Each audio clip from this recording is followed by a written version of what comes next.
Assalamualaikum warahmatullahi wabarakatuh. Alhamdulillahirabbil alamin wa bihi nasta'in ala umuri dunya waddin. Asyhadu an la ilaha illallah wahdahu la syarika lah wa asyhadu anna Muhammadan abduhu wa rasuluhu wa la nabiyya ba'dah.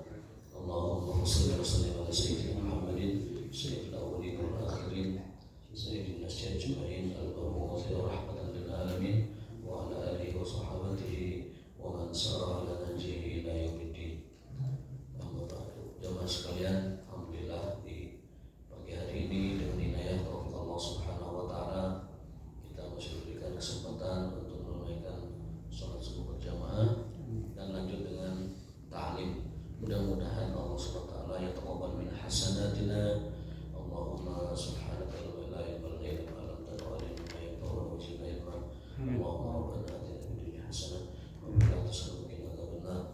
Sebelum kita mulai, ini ada permohonan doa dari Pak Bambang untuk anak beliau, Erma Erika Herawati, yang akan menjalani operasi.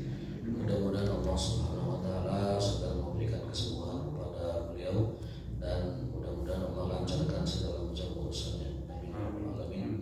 Allahumma shfiha shifaan ajila, Allahumma shfiha shifaan ajila, Allahumma shfiha shifaan ajila wa yassir umuraha wa yassir umuraha wa bika ila khairi wassalah ya rabbal alamin. Wa Allah taala bi barakati ummil qur'ani al-fatihah.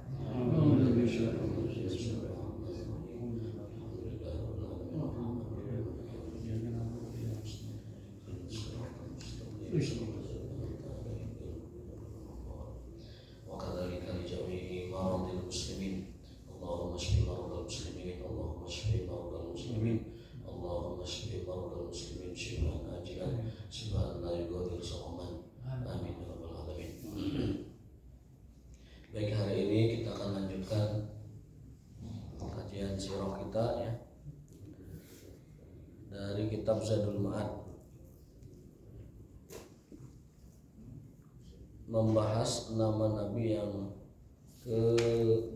terakhir tuh beliau adalah Nabiul Malhamah dan berikutnya Nabiul Rahmah. Nabi Muhammad disebut sebagai Nabiul Malhamah, Nabi yang banyak mengarungi berbagai macam pertempuran dan menaklukkan berbagai macam imperium ya. Tidak seperti nabi-nabi sebelumnya. Di tangan Nabi Muhammad dan umatnya Allah menaklukkan Romawi, Persia ya, kemudian peradaban-peradaban lain ya, Mongol dan lain sebagainya.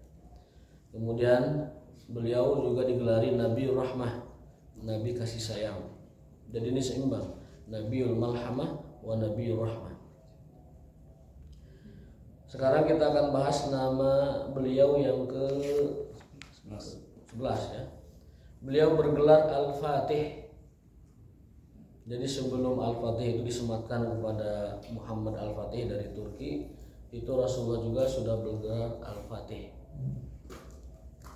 Al-Fatih itu bisa diartikan sang pembuka, sang penakluk, atau juga dari kata fataha. Bahasa Inggrisnya the conqueror. Al-Fatih. Wa ammal fatihu fa huwa alladhi fataha Allahu bihi babal huda ba'da an kana murtajan. Yang dimaksud dengan Al-Fatih adalah bahwa Allah membuka pintu hidayah dengan tangan beliau. Jadi Allah membuka pintu hidayah umat manusia itu melalui perantara tangan beliau. Wa fataha bihi al-ayun al-ami atau al-ama, dan Allah membukakan mata-mata yang gelap, mata-mata yang buta dari hidayah, maksudnya itu dengan beliau. Wal adzanus summa, dan telinga-telinga yang tuli, wal qulubul ghuluf, dan hati-hati yang terkunci, itu seluruhnya dibuka oleh Allah Subhanahu wa taala melalui Rasulullah sallallahu alaihi wasallam. Jadi ini mengandung arti Al-Fatih itu Al-Fatih dunyawiyah, Al-Fatih ukhrawiyah, dan juga Al-Fatih hidayah. Al-Fatih dunyawiyah, Allah membuka, menaklukkan orang-orang kafir dengan tangan beliau Muhammad SAW. Dan Allah membuka ukhrawiyah adalah wa fatahallahu bihi amsarul kufar wa fatah bi abwabal jannah. Allah pun membuka pintu surga dengan beliau. Jadi pamir Rasulullah ta'acan ka surga eta panto surga mau dibuka. Nunggu beliau datang baru pintu surga. Wa fatahallahu bihi abwabal jannah. Bukan satu pintu, seluruh pintu surga itu akan selalu terkunci hingga Rasulullah SAW datang dan membukanya. Maka luar biasa sekali Nabi kita Muhammad SAW, di tangan beliau itulah pintu surga itu izin dibukanya. Wa fataha bihi turuqal ilmin nafi' wal amali shalih. Dan juga Allah membukakan jalan-jalan ilmu yang bermanfaat serta amal soleh itu di tangan beliau. Ada sebuah ayat surat As-Saff, Allah berfirman, "Walladzi arsala rasulahu bil huda wa dinil haq." Itu al-huda wa dinil haq, al-hudanya itu ilmu, al-haq dinil haqnya itu al-amalus soleh. Jadi kalau kita ingin mengembalikan kejayaan umat, mengembalikan agama Islam kepada puncak perannya, maka berdasarkan tafsir tadi surat As-Saff kita harus menegakkan yang dua tadi, ya, al-ilmu wal amalus soleh, ilmu dan amal soleh. Dengan kedua itu maka Islam akan jaya kembali. Walladzi arsala rasulahu bil huda wa dinil haq. Al huda al ilmu wa dinil haqqi al amalu as-soleh. Itu berdasarkan tafsiran yang disebutkan dalam hampir semua tafsir menyebutkannya begitu. Jadi apabila kita ingin liyuzhirahullahu 'ala ad-dini kulli, kalau kita ingin Allah menegakkan agama Islam dari seluruh agama yang ada, liyuzhirahu 'ala ad-dini kullihi, maka syaratnya adalah al-huda wa dinil haq dalam surat As-Saff. Maka yang pertama ilmunya, yang kedua amal solehnya. Ilmunya sedang kita kaji, ya, tinggal amal solehnya yang mungkin harus kita maksimalkan. Fa fataha bihi dunya wal akhirah. Allah membuka dunia dan akhirat dengan beliau sallallahu alaihi wasallam. Wal qulub wal asma' wal absar wal amsar. Jadi arti Al-Fatih itu ada 3 makna. Satu, Allah membuka mata, hati, telinga yang tidak berfungsi, maksudnya yang tuli dan lain sebagainya dari hidayah, Allah bukakan. Allah cerahkan mata, telinga, hati dan pandangan orang itu dicerahkan. Yang kedua, Allah buka pintu akhirat, pintu surga dengan beliau. Yang ketiga, Allah buka pintu dunia dengan hampir seluruh penaklukan dunia itu oleh beliau dan umatnya. Itu arti Al-Fatih, ada 3. Satu, Allah buka pintu hidayah, Allah buka pintu hidayah melalui beliau. Yang kedua, Allah taklukkan dunia melalui beliau. Yang ketiga, Allah buka pintu surga dengan beliau. Itu Al-Fatih. Maka terutama di bulan Sya'ban ini, Pak, yang paling dianjurkan kita berzikir adalah istighfar dan sholawat. Waktu khutbah pernah disampaikan Sya'ban dari kata tasya'aba. Sya'uba tasya'aba, artinya apa? Bercabang dan berpencar. Apanya yang bercabang? Apa yang berpencar? Kebaikan. Di bulan ini kebaikan dan pahala Allah sangat banyak, bercabang, berpencar dan banyak sekali. Yang dianjurkan adalah perbanyak saum. Tapi kalau saum tidak mampu, perbanyak zikir. Dan zikirnya terkhusus adalah istighfar dan sholawat di bulan ini. Sya'ban adalah bulan istighfar, Sya'ban adalah bulan sholawat. Dan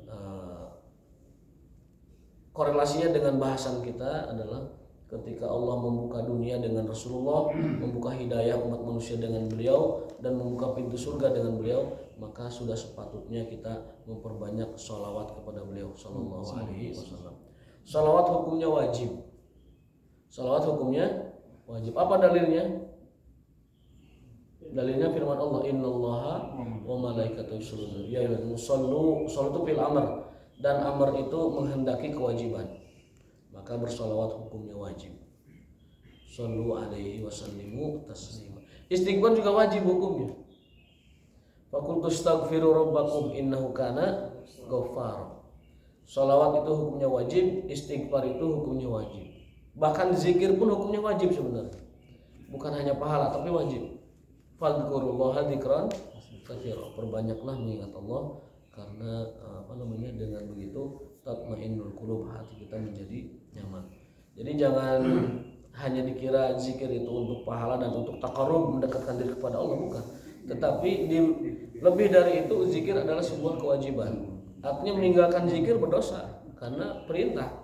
Uzkurullaha dzikran katsira. Meninggalkan sholawat jangan hanya menganggap tidak dapat faedah, tapi berdosa.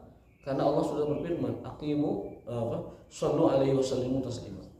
Begitu juga meninggalkan istighfar. Bukan hanya kebutuhan kita, tetapi istighfar juga diperintahkan. Wa qultu astaghfiru rabbakum. Istighfarlah kepada Allah karena Dia adalah dalam ayat lainnya Ghafurur Rahim, yang Maha menerima ampunan dan taubat. Di bulan Syaban kita perbanyak istighfar, di bulan Syaban kita perbanyak sholawat. Dan sholawat yang ma'thur dari Rasulullah itu Allahumma sholli ala Muhammad wa ali Muhammad. No lain-lain mangga, tapi itu silahkan dibaca. Tetapi kalau kita bertanya sholawat apakah yang diajarkan Rasul kepada sahabatnya, yang tadi seperti sholawat kita di sholat, seperti sholawat kita waktu sholat, Allahumma sholli ala Muhammad atau Allahumma sholli ala sayyidina Muhammad wa ala ali sayyidina Muhammad.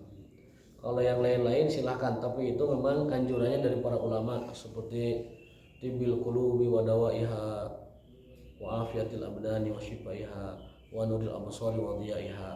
Shalawat tibil qulub itu juga mangga. Ada juga sholawat nariyah, itu juga sanadnya dari ulama ya. Tetapi kalau bertanya dari sahabat, dari Rasulullah, maka yang dibaca itu Allahumma sholli ala Muhammad wa ali Muhammad. Diperbanyak di bulan Syaban ya. Syaban itu bulannya sholawat. Summa berikutnya nama beliau yang ke-12 Al-Amin. Al-Amin. Amal amin artinya yang dipercaya atau terpercaya. Wa huwa ahaqqul alamin bihadzal ism. Beliau adalah orang yang paling berhak menyandang nama itu, Al-Amin. Wa huwa aminullah ala wahyi. Terutama beliau adalah kepercayaan Allah untuk menyampaikan wahyunya. Disebut Al-Amin itu karena Allah saja percaya kepada beliau untuk menyampaikan wahyunya. Wa huwa aminu man fis sama.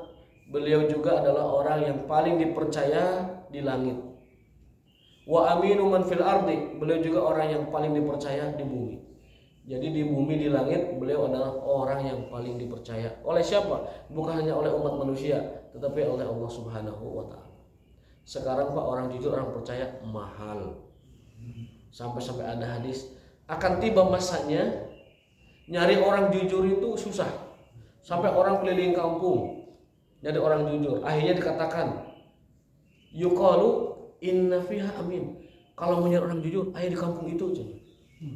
Jadi ada hadis yang memberi pengkabaran kepada kita, kelak nanti akan tiba masanya orang jujur itu susah dicarinya. Bahkan setiap kampung kita nyari orang jujur, yuqalu ainal amin, di mana orang percaya, akan dijawab, ayah di kampung itu. Di dia mesti percaya apa yang dia kan itu tuh. Di dia waktu kamu ada lumpur kan itu mulai percaya gitu. Jadi barang langka. Sampai yuqalu annahu amin, sampai dikatakan tuh di lembur itu ayah mesti dipercaya. Bejana jadi. Nulayan itu kamu ada lumpur semua dipercaya bukan. Rajat unggul itu, rajat kabeh di usah lembur. Mun bade nyari amin. Dan itu faktanya sudah terlihat. Kita dalam hukum kita ada istilah justice kolaborator. Sebenarnya manusia itu tanpa aturan justice kolaborator harusnya jujur. Semua harusnya jujur. Mau di hadapan hakim, mau tidak ada hakim, mau ada undang-undang justice kolaborator, mau tidak ada, harusnya jujur. Ini barang langka sekali gitu. Sampai kalau mau jujur tuh diberikan keringanan yang luar biasa. Diberikan hukuman yang tidak dihukum lah, bahkan seringan mungkin, saking mahalnya kejujuran. Ada lembaga perlindungan. Sampai ada lembaga perlindungan saksinya yang mau jujur. Allah.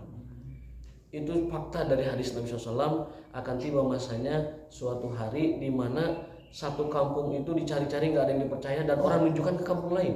Yuqalu anna fiha amin. Di itu masih akan amin. Di dong itu tanya gitu kan. Itu kalau kita lihat nampak sekali gitu.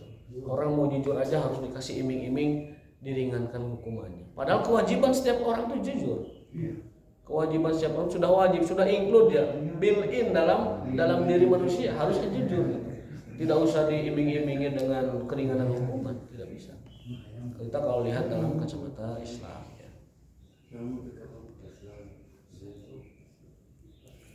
Itu ketika membahas hadis yang itu bahwa nanti akan tiba masa orang jujur itu susah, percaya itu susah, sampai dikatakan di kampung itu ada nyesa begitu. Itu kisahnya sebelumnya itu tentang seorang anak gadis yang disuruh ibunya menjual susu dicampur air. Akhirnya dikawinkan enggak? Gitu kan? Jadi ibunya tuh nyuruh ikhlitil ma'a bil laban. Wahai anakku, campur saja susunya dengan air. Umar lagi belusukan. Linarbah agar kita banyak keuntungan. Ya, ketemunya Umar lagi belusukan kan itu kan? Nah setelah itu kalau anak itu jual susu campur sih tidak masalah. Masalahnya dia jualannya itu susu murni, nyebutnya tuh susu murni gitu kan, susu murni lagi. Karena nyebutnya susu murni maka wajib murni. Ibunya tuh maksa, ya binti ikhlitil ma'a bil laban, wahai anakku campur saja susunya dengan air. Anaknya nggak mau, la ya ummi. Nahani Umar bin Khattab. Jadi susu lembang bukan susu murni ya? Murni. Yang murni Pak. Murni disebut susu murni atau susu lembang? Bukan apa murni. Jadi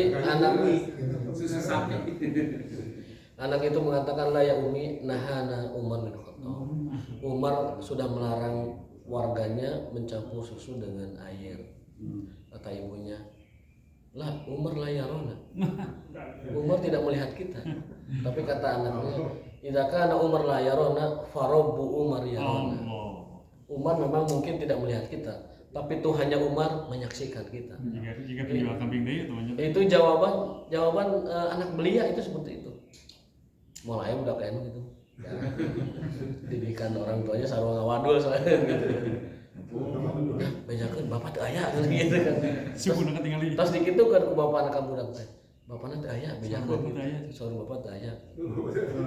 Jadi sudah diajar tidak jujur anak itu. Dijadikan menantu Umar ya? Iya, beliau itu lalu dipanggil oleh Umar untuk bertemu dengan anaknya, Asim ya. Asim, karena Ibnu Umar sudah menikah, Abdurrahman sudah menikah, Asim yang belum. Tal ya Asim, coba khidbah anak ini, lihat anak ini, kamu tertarik nggak? Si anak ini melihat. Ya, akhirnya singkat cerita mereka menikah. Ya. Dari pernikahan mereka lahirlah Fatimah. Laila dulu, Laila. Dari Laila kemudian menikahlah dengan Abdul Aziz. Lalu anaknya keluarlah Umar bin Abdul Aziz. Jadi cicit beliau. Jadi memang kalau mau keturunan yang soleh, ya anaknya emang nyari yang kayak gitu tuh, nyari yang nggak mau disuruh nyampur susu dengan air, jadi anaknya terpercaya. Gitu. Sama dengan kisah kambing juga betul itu, ada orang bawa ngangon kambing kemudian diminta, lalu orang itu mengatakan bahwa ini majikan saya tidak mengizinkan. Lalu si pejabat itu mengatakan, udah kasih tahu saja gini. Tapi kata dia, Aina Allah yang melihat kita. Saya tidak bisa memberikan kambing begitu saja kepada Tuhan atau menjual kepada Tuhan, karena saya diamanahi oleh majikan saya untuk mengurus kambing ini, menjaga kambing ini, dan saya bertanggung jawab kepada Allah Subhanahu wa Ta'ala. Jadi kalau rasa tanggung jawab itu sudah kepada Allah, muraqabahnya itu aman itu. Iya, bayar pajak sebenarnya hebatnya. Segala macam kalau KPK muraqabahnya sudah kepada Allah. Makanya saya salut itu dengan jargon KPK di undang-undang KPK itu. KPK itu hanya bertanggung jawab kepada Tuhan Yang Maha Esa. Itu slogannya. Dia tidak bertanggung jawab kepada presiden, tidak kepada DPR, tidak ke siapa-siapa. dia hanya bertanggung jawab kepada Tuhan Yang Maha Esa. Dan berarti tinggal orangnya tuh, tinggal petugas-petugasnya saja. Muraqabahnya oleh Allah Subhanahu wa Ta'ala. Jadi yang mau jual susu kalau murni ya murni. Tapi kalau emang susu campur sudah jadi susu olahan misalkan atau campuran, ya nggak apa-apa. Orang tahu bahwa ini adalah susu yang sudah diolah. Bahasa Arabnya kalau susu murni itu laban.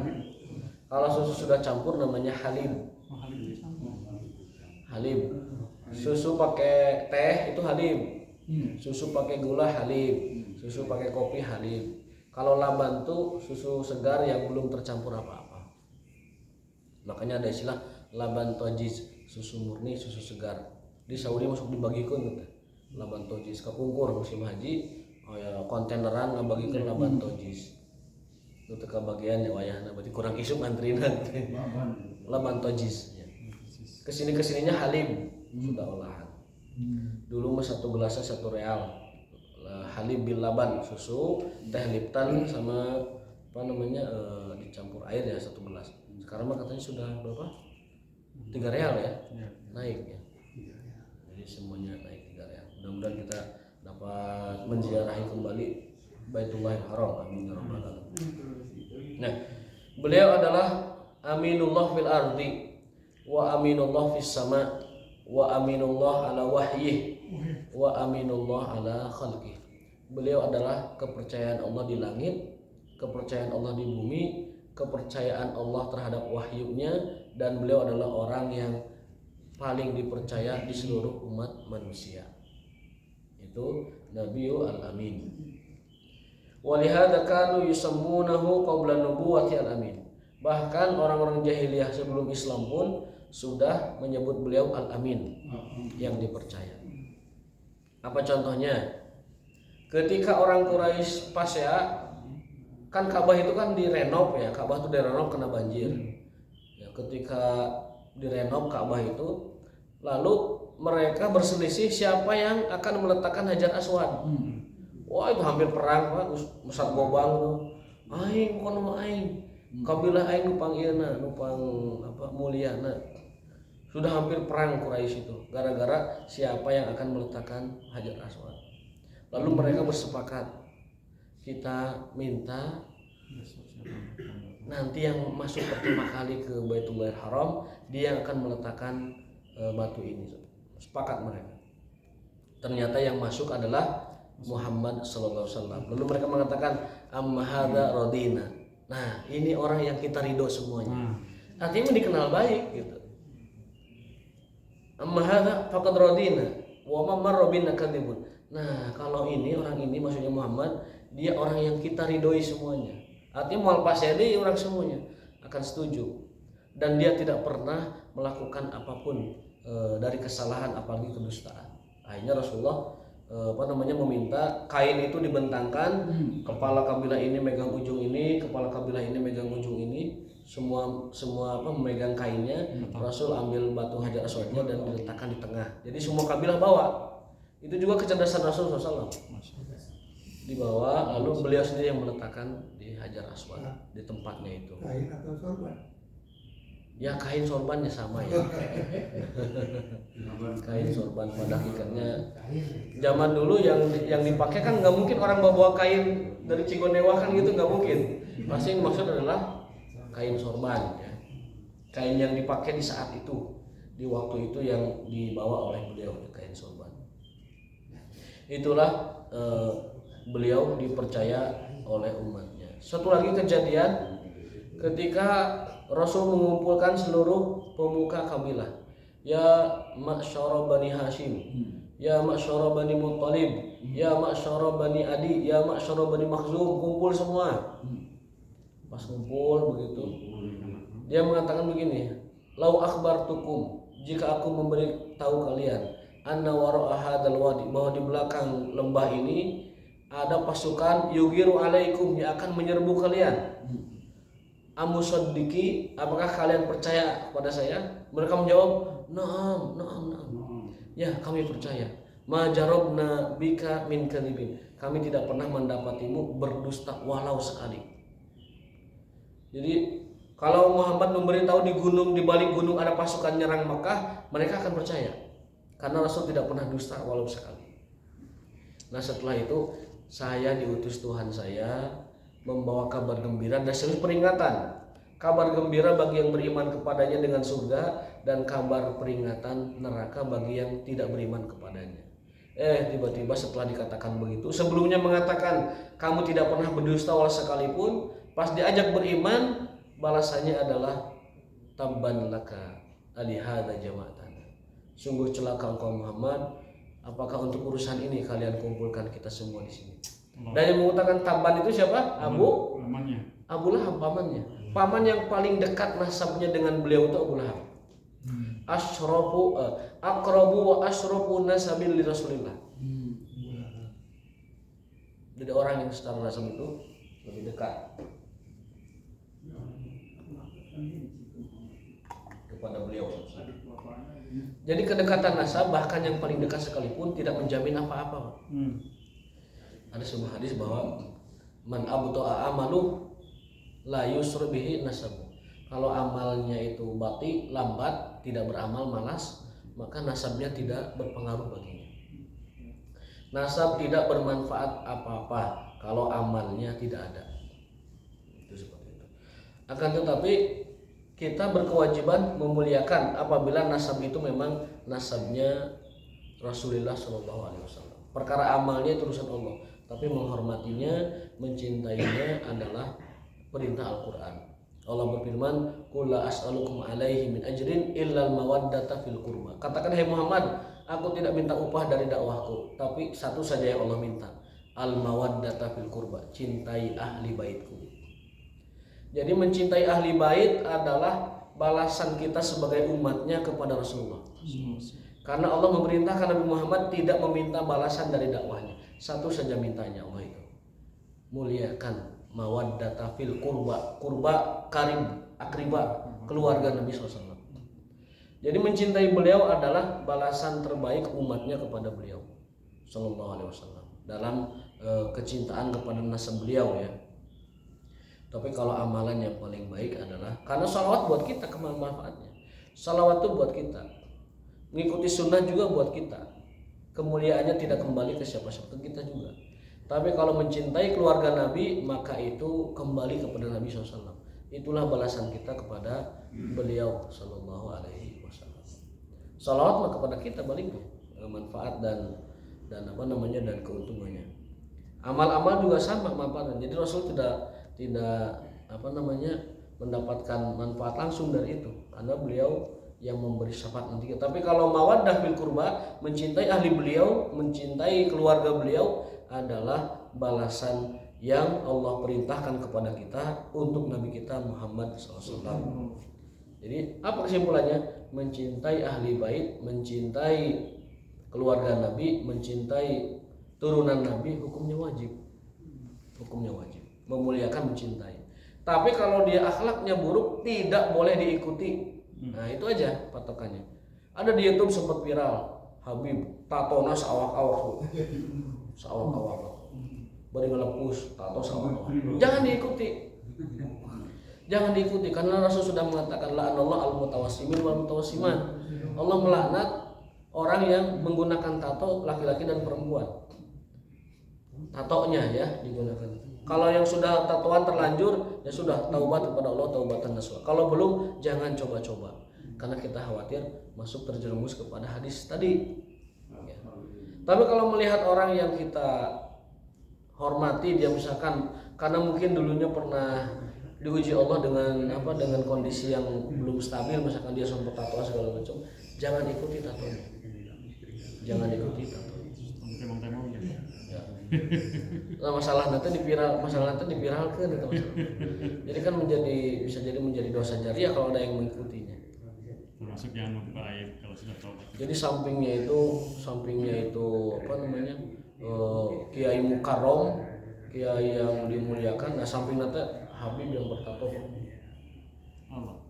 Itu jangan diikuti buruknya, jangan diikuti akhlaknya, tetapi cintai orangnya sebagai kecintaan kita kepada Rasulullah. Dan yang kedua, poin yang kedua adalah jangan terjebak dengan propaganda mencintai ahli bait versi Syiah, terutama Syiah Imamiyah, Syiah Isna Asyariyah, Syiah Rafidhah. Itu 3 Syiah yang sudah melampaui batas.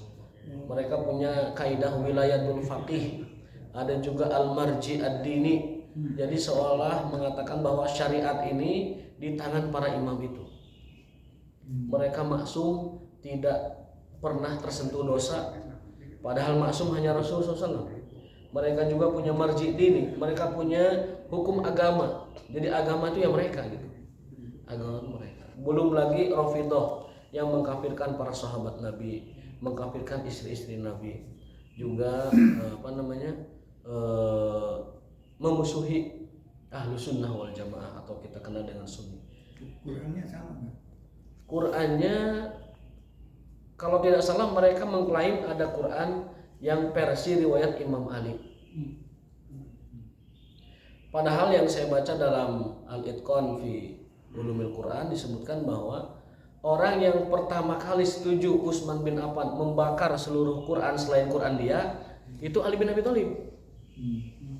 Artinya secara historis Ali bin Abi Thalib itu sudah bukan sudah setuju, bahkan orang yang paling pertama kali setuju Utsman membakar seluruh mushaf kecuali mushaf dia. Kenapa? Karena mushaf-mushaf yang lain itu masih ada catatan kaki, masih ada keterangan, masih ada yang sahabat pelajari dari Rasul itu dicatat gitu. Oleh Utsman semua mushaf itu dibakar kecuali satu mushaf yang disepakati ijma oleh para sahabat di zaman itu. Ya. Yang ada Quran di kita sekarang itu yang mushaf itu Quran riwayat atau Quran dari Utsman bin Affan, ya, yang diambil dari istri Rasul Hafsah. Hafsah itu menyimpan catatan Quran dari Rasul SAW yang ditulis oleh para sahabat al-katibun lil wahyi, para pencatat wahyu, Zaid bin Harisah, kemudian Zaid bin Sabit dan seterusnya. Itu yang ada mushaf di kita sekarang. Tapi itu nanti pembahasannya lengkapnya ada di Mabahis fi Ulumul Quran, bahasan tentang ilmu Al-Quran. Berikutnya kita habiskan saja nama Nabi sekarang. Yang pertama nama beliau itu yang ke-13 Ad-Dahuk. Ad-Dahuk yang senantiasa tersenyum, senantiasa tertawa, tapi tertawanya sedikit. Ad-Dahuk itu mubalaghah dari dohika yadhaku dohik. Yadhak itu kan ketawa. Dohik itu orang yang ketawa. Kalau dohuk itu orang yang terus-terusan tersenyum. Sobir orang sabar. Tapi kalau sobur sangat-sangat penyabar. Syakir orang yang berterima kasih. Syakur orang yang terus-terusan tidak pernah henti berterima kasih. Makanya Allah itu bukan Ghafir, tapi Ghafur juga. Ghafur itu yang terus-terus mengampuni, yang terus tidak pernah henti mengampuni hambanya. Ghafur. Syakur. Kemudian apa? Rauf yang terus-terusan, itu namanya dalam bahasa Arab sigotun mubalaghah, yang sangat begitulah. Nah, Rasul itu dohuk superlatif ataupun yang paling ya. Rasul itu dinamai ad-dohuk yang wajahnya senantiasa tersenyum. Ya, kita baca ini wa ammad dohuk fasmani musdawijani la yufrad ahaduhuma anil akhar. Jadi dohuk itu tidak bisa diartikan seperti dohik. Dohuk itu senantiasa. Fa innahu dohukun fi wujuhil mu'minin, tapi tersenyumnya itu di hadapan orang-orang beriman. Tersenyum begitu menampakkan wajah ceria. Berarti apa hukumnya? Wajib menampakkan wajah ceria di hadapan orang beriman. Ghairu abisin, tidak boleh ya. Bahkan Nabi mencontohkan beliau itu tidak pernah ghairu abisin, tidak pernah abis. Abis sigoh mubalaghahnya abus. Abus itu dari abasa. Abasa itu berarti bermuka masam. Dari sini diambil kesimpulan bahwa bermuka masam, bermuka kecut di hadapan orang-orang beriman hukumnya haram, tidak boleh. Kalau kepada orang kafir? Baik. kepada orang kafir tergantung sikapnya. Kalau orangnya memang diharapkan menerima dakwah kita, harus senyum, harus ramah. Memang mereka diharapkan dengan dakwah kita masuk Islam. Tapi kalau kafir harbi yang menghantam kita, menyerang kita, membakar desa kita, ya nggak boleh senyum. Nggak boleh. Kafir harbi mah dilawannya dengan harbi lagi. Karena kita kan sudah membahas kafir itu aya sabaraha ya, Pen? Minggu kemarin itu panglancarna kemarin kayak Pen tanya. Aya 4 kafir teh. Kahiji kafir zimmi, orang yang ada dalam kekuasaan Islam, dia aman. Yang kedua kafir musta'man, yaitu orang kafir yang meminta perlindungan orang Islam, dia juga wajib dilindungi. Yang ketiga kafir mu'ahad, kafir yang ada dalam perjanjian dengan umat Islam, itu pun wajib dijaga. Nah 3 kafir ini kata Nabi, man adali dhimmiyan fa ana khosmuhu yaumal qiyamah. Yang memusuhi 3 kafir ini, maka kata Nabi, aku yang akan menjadi musuhnya di akhirat. Islam melindungi orang kafir. Tapi yang tadi kafir yang 3 itu, Islam melindungi orang kafir, Islam menjaga orang kafir, bahkan menjaganya itu bukan hanya main-main dengan darah dan kekuasaan mereka. Raga, jiwa, darah, pengorbanan itu ketika membela mereka hukumnya jihad. Hukumnya jihad. Islam membela orang kafir, menjaga orang kafir, bahkan bertumpah darah, bahkan habis-habisan menjaga mereka, hukumnya adalah jihad. Yang keempat baru ini kafir harbi namanya. Kafir yang memerangi kita. Menyikapi mereka tidak boleh sama dengan mu'ahad, dhimmi dengan musta'man. Kalau kafir harbi dilawannya dengan militer, karena mereka pun menghancurkan kita dengan militer. Contoh harbi yang paling dapat kita pahami, Belanda waktu masuk ke kita itu kafir harbi. Maka melawan Belanda dan menghancurkan Belanda hukumnya wajib dan termasuk jihad fardu ain. Kenapa? Karena Belanda ini sudah masuk ke kita. Maka fardu ain orang yang ada di Indonesia untuk mengenyahkan si penjajah Belanda itu.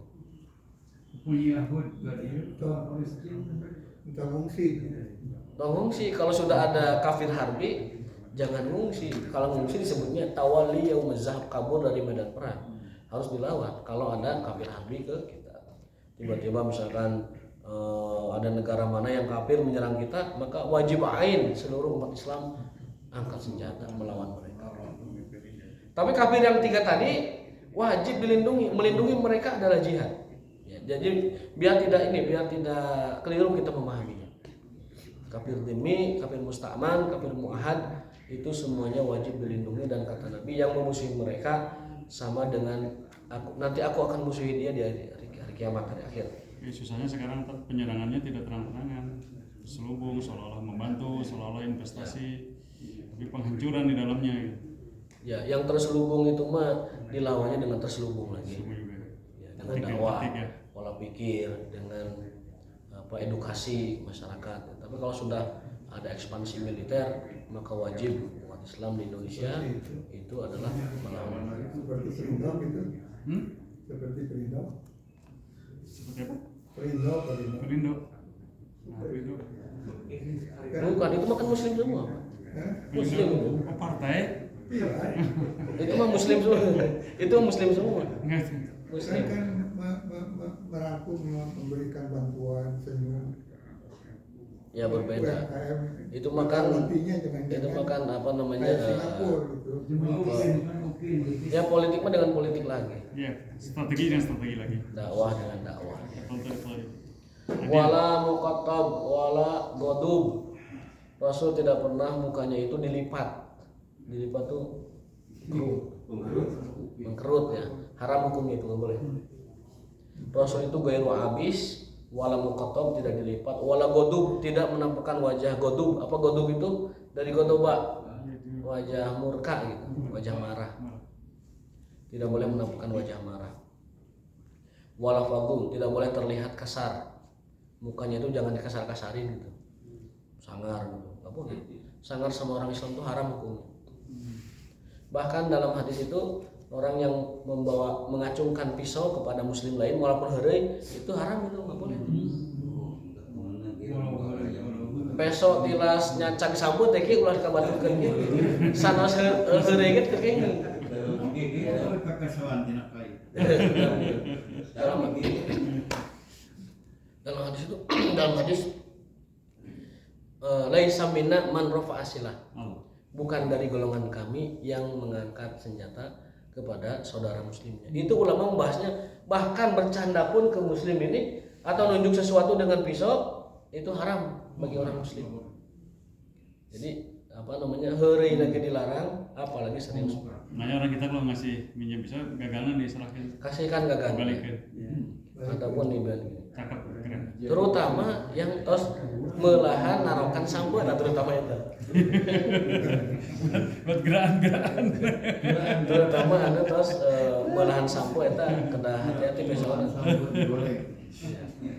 Qatalul li'adaillah la takhudhu fihim laumata laim. Tapi kalau dengan musuh Allah, kalau dengan musuh Allah Nabi Muhammad itu qatal, petarung dan petempur. Jelas, beliau itu dohu, selalu tersenyum, tidak pernah melipat muka, tidak pernah kusam dan tidak pernah masam, tidak pernah terlihat kasar ataupun marah, tidak pernah kepada umat Islam, tapi kepada musuh Allah qatalun. Beliau adalah petempur dan petarung ketika menghadapi a'daullah, musuh-musuh Allah Subhanahu wa taala. La takhudhu fihim laumata laim. Tidak takut dicela dan tidak takut dengan apapun beliau SAW ketika menghadapi musuh Allah. Nah, ada dua lagi tapi waktunya habis, insyaallah nanti lah pengumumannya. Mudah-mudahan tentang Pengumuman Pak. Maka Insyaallah besok kita akan kedatangan jamaah dakwah dari Arab Saudi Pak. Jadi udah lama sekali gara-gara Covid dan lain-lain gerakan-gerakan dakwah terhambat karena Covid. Insyaallah besok iya kesini insyaallah. Ada dari Saudi ada 6 orang, dari Mesir 3 orang. Mereka juga sudah bawa penterjemah, tapi nanti kita Ustaz minta menerjemahkan tadi. Bisa menjadi penerjemah di sini dan kita belajar amal sunnah Pak, menghormati tamu itu bagian dari sunnah. Gimana hadisnya tadi? Ikram duyub itu gimana? man kana yu'minu billahi wal yawmil akhir falyukrim dhaifahu. Man kana yu'minu billahi wal yawmil akhir falyukrim dhaifahu. Ya, insyaallah Pak. Nanti kita dengarkan nanti cerita-cerita bagaimana dakwah di seluruh dunia. Karena mereka biasanya udah ke negara-negara lain. Nah, tutup. Al-haqqu min rabbikum. Artinya apa ya? Tutup dulu. Wa ma taufiqna illa billah. Nah, kita tutup dengan majelis wa alam subhanallahi wa bihamdika. Ayo, Pak Iman. Assalamualaikum warahmatullahi wabarakatuh.